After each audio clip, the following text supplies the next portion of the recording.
السلام علیکم. که تاسو په یوټیوب باندې زر تر زره 2026 کې کامیابي غواړئ او تاسو غواړئ چې دا زما چینل ډېر زر کامیاب شي، زه په میلیونو په لکاو ویوز چې د هغه واخلم نو د میکس اچار نه به ځان ساتئ. میکس اچار سره چې کله خانه مونږ ولاګینګ شروع کړو، کله یو ویډیو زموږ د ولاګینګ وي، بله ویډیو د کوکینګ وي، بله ویډیو خانه د ټیکنیکلي یو څیز او کله دیوال ته د دیوال نه ویډیو کوو، کنه کله د کټ نه ویډیو کوو، کله یو څیز نه کله بل څیز نه.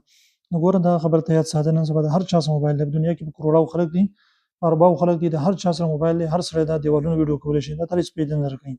یوټیوب چې دی بس کوالټي کنټینټ غواړي. کوالټي کنټینټ هغه دی چې هغه سوي یونیک وي، هغه ته بل چا کاپي نه کوي، ښکلی څیز یې خلکو ته څه ورکوي، خلکو له ویډیو ورکوي، خلک ایجوکیټ کوي، خلکو ته څه سکل ور وښيي، خلک چې د انټرټین کوي هغه په صحیح طریقې سره هغه وخاندي، یا خلک چې دی هغه حیرانه کوي، سرپرایز یې کوي. یوټیوب چې دی بس هغه کوالټي کنټینټ ته ګوري. نو که دا سیس ته جاري ونه ساتو او تا دغه میکس اچار دی خېژوو، نو بیا به 2026 هم تېر شي، 27 به تېر شي، خو ستا چینل به ګرو نه شي. داسې په لکاو چینل تل دی شي چې هغه میکس اچار خېژوي او نه دی ګرو شو، او چې کومه کوالټي کنټینټ خېژوي، یو ویډیو خېژوي، ښایسته خېژوي، نو هغه به تا یو چینل نه لیدلی چې هغه به ناکامه شوی. نو مطلب دا دی چې ته ښه ښکلې ویډیو جوړوه، په یونیک کنټینټ باندې په ښه طریقه باندې کار شروع کړه. میکس اچار نه ځان وساته، انشاءالله د میکس اچار نه ځان وساتو نو ډېر ژر به کامیاب شي. دا چینل تل دی شي زما دا چینل و، نو دا ما دې باندې څه کول، میکس اچار مې خېژوو، کله یو څیز کله بل څیز و.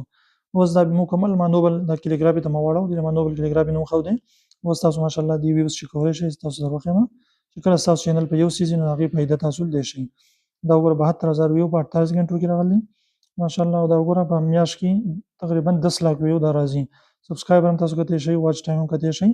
دا ولې چې دا کټګري ما یو کړه، او دا بل چینل ما صرف د یوټیوب ټپس لپاره جوړ کړو چې ما کوم تقریبا 2018-19 نه زه په یوټیوب باندې کار کوم، نو ما چې زه خلکو ته خپل ایکسپیرینس چې دی دا د تجربې خلکو ته شو کوم، خلکو ته پته ولګي چې یار هغه ټایم د هغو ضایع نه شي.